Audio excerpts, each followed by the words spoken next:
If you use Instagram, you may have noticed a change this week. The social media platform is conducting a test here in Canada, hiding the number of likes on photos and videos. So only the owner or the poster of the account will be able to see how many likes a post has received.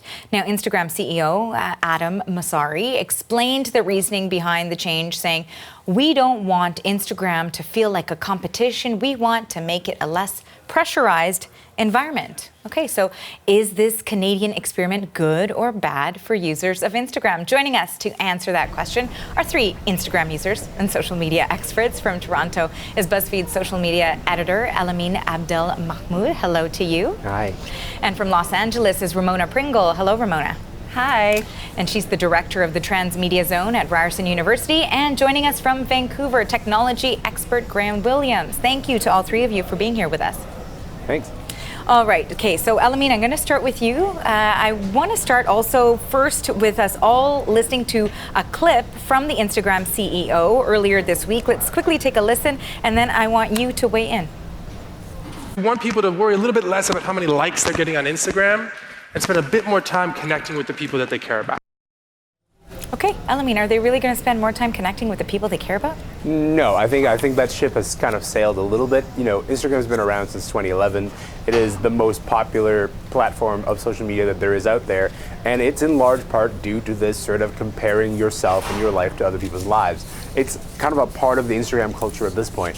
And so I'm afraid that introducing this sort of experiment where you're not going to see the likes on other people's photos, it's not going to make you compare yourself to other people's lives a little bit less. I don't think so anyway. I think all that will happen is we'll find different ways of finding validation for the feeling that you're just like not enough, because that is what Instagram is ultimately built to do.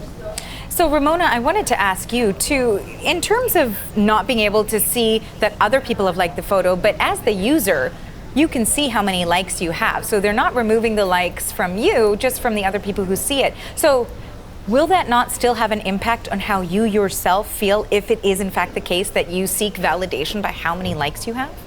You know, absolutely. Anecdotally, you hear stories about people who, especially young people, who rush and see how many likes there are on something, that if there aren't enough likes, they might even take it down. It is this very immediate form of gratification or lack of response when that happens to be the case. So the fact that you're still seeing how you sort of measure up, because we have this reality that we're comparing it to, where you used to know how many likes things would have gotten before, it feels like it's very much just a superficial, it's the gloss, it's the outside of what people can see. But as a user, you'll still see, you'll still get that kind of gratification of who's liking your post. It's maybe a little bit harder to dig into. You have to go through a few more layers. And the other interesting thing or piece of this that I think is worth noting is that the algorithms are still counting those clicks and likes and views as well. Yes. Right, so the analytics will still be available for those people who, of course, have made a livelihood off of their posts and how popular their posts are. Now, Graham, I wanted to ask you, because is it something that maybe the social media platform had to do or felt compelled to do? Because, for example, there was a recent report from UK's Royal Society for Public Health that was talking about youth mental health. There are some positives, they say, when it comes to feeling more connected, but also linking it to things like anxiety, depression, loneliness, and poor sleep quality. But to Elamine's point, is it too late now to put the genie back in the bottle to sort of address these issues, Graham? I don't think it is too late to address these issues at this point, but I do think what's happening is that Facebook, by way of Instagram, is essentially conducting psychological experimentation on its users. This is really all about the dopamine response that people have when they're using Instagram. You get that like, you get that interaction, and you start to feel that connection with the content that you've created. Now, by removing the outward appearance of those numbers, they made it a little bit more palatable to people to, again, just have that content stay there, and you want to see as many people taking things down. I think it will remove some of the competitiveness there, but I do think that this is actually a means to an end. They are refining their process here. What they have noted is that they don't have likes on stories right now that people can see outwardly. It is actually more of a connection between the creator and their audience. So I think they're trying to move more towards that direction. It's interesting to see because at the same time on Facebook, they've actually started to roll out things like awards and achievements that are attached to your profile, which is a more visible sign of this. So you're seeing them progress in two different ways here. And like I said, this really does feel like a psychological experiment. And I saw both Ramona and Elamine sort of nodding with you when you said psychological experiments. So is it fair for these social media platforms to conduct these psychological experiments? And how much of it is actually an experiment or is business-based? Because after all, these are huge money-making tools too. So maybe Ramona, I'll go to you, and then Elamine. It's such an important point that you note that this is a business and ultimately everything is serving the bottom line. Even when we're talking about this right now, we're talking about it based on their announcement, based on a press release. So I think it's always worth being a little bit skeptical, taking it with a little bit of a grain of salt when we take these great announcements about why they're doing these things, saying that they're maybe doing it for the well-being of their users, for mental health, because of anxiety issues. The flip side of all of this is that we also talk about a lack of transparency, of not knowing sort of how the metrics are really being amalgamated or counted.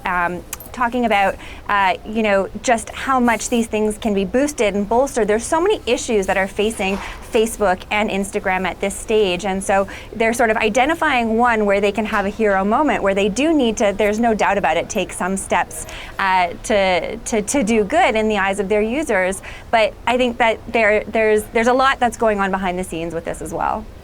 Yeah, I mean, listen, I have to say, with this particular case, you think about Instagram as a giant business, and then you think, would that business ever do anything to harm its usership, to harm its, the number of clicks that they get, the number of eyeballs that they draw? And the answer is no, they wouldn't. They wouldn't do this if they weren't quite sure that this is actually going to result in more likes, not fewer.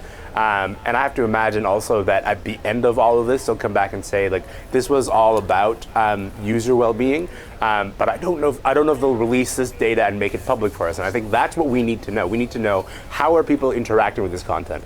I think there was a study out of the UK that ended up, I think the Information Office in the UK ended up recommending a 16-point plan, and one of them was actually removing likes for all kids, all children, all people under 18. So you wouldn't be able to view any likes whatsoever. Because the idea is, like, the like is a nudge technology. It keeps you kind of coming back to the platform, keeps you wanting to use it. It keeps you interested in checking your own metrics.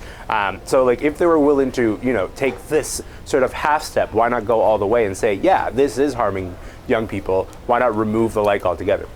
And I guess young people is sort of a relative term because, in some cases we're talking about it having that impact on the mental health of youth. But then, there are young users, of course, who have adopted this, and this is now their job. Right. They grew up with these sorts of social media platforms. And so I'm wondering how damaging this will be to their livelihoods. And maybe, Graham, I'll go to you on that. I mean, how are those people reacting?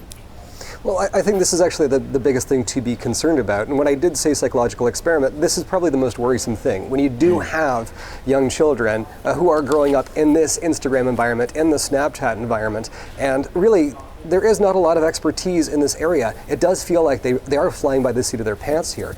I hesitate to use the R word, but it does feel like either regulation or oversight is needed with these companies because they don't actually know what they're doing, and they are experimenting, they're testing in production. So it does make me a little bit fearful for the generations that are coming into this at a young age. I just say use the word regulation with gusto, like lean into it, because I think we're definitely at a point where that's needed.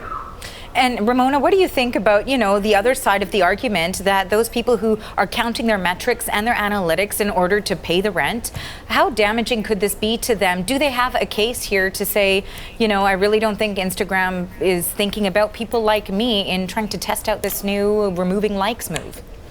Well, the thing about Instagram is, not to use Facebook's own language, but it is just a platform. It relies on content creators. It relies on its users to create the content that generate the likes, that generate the, impressions, that generate ad revenue. And so I think really, the influencers have a lot more power in all of this than we're really seeing. Ultimately, at the end of the day, they will need to be happy because they're the ones who are generating content. They're the ones whose their livelihood is also the sort of, it serves the platform well. And so I think at the end of the day, we talked about this a little bit earlier, that this is a business, and ultimately any decisions being made, even if they can benefit people's mental health, I think we'll also see them certainly not harming the business model. Right. But perhaps it's the most difficult business to regulate, because how really do you keep control of how people are feeling about what reactions they're receiving online? Elamine. I mean, the one thing you can do is ask people, right? Like I don't think we've done enough surveying and studying and studies of the consequences of social media, of living this much in public in front of each other. Those studies, the ones that they've done that are large scale enough, they're just now starting to be published, and we're starting to see pretty serious consequences from the constant social media use. You mentioned earlier the depression and the anxiety. It's like, how many studies do we need? Is it like 30, 40, 50, 100? There's several years of studying this and seeing its impact affecting people in order for us to take action, or are we saying, yeah, we're already seeing a trend line, and the trend line is not good, so we should take action now? And final word I want from you, Graham. Do you think we'll see a pilot project like this also on Facebook? I think we will see a pilot project like this on Facebook, but I think it's going to go in the other direction. I think Instagram and Facebook, they're going to run these things in parallel and try to see which way is going to benefit their audience the most. I think the Facebook approach is probably not the correct one. The Instagram approach is the one that I think is going to actually take off. All right. Well, thank you so much for this discussion. And now I couldn't think of a better way to wrap this up than by taking an Instagram picture of all of you. So say cheese, guys. Cheese. Ready? There we go. All right. Thanks to our panelists. All Thanks, right. guys. That was you. Elamine, Ramona, and Graham. Thank you.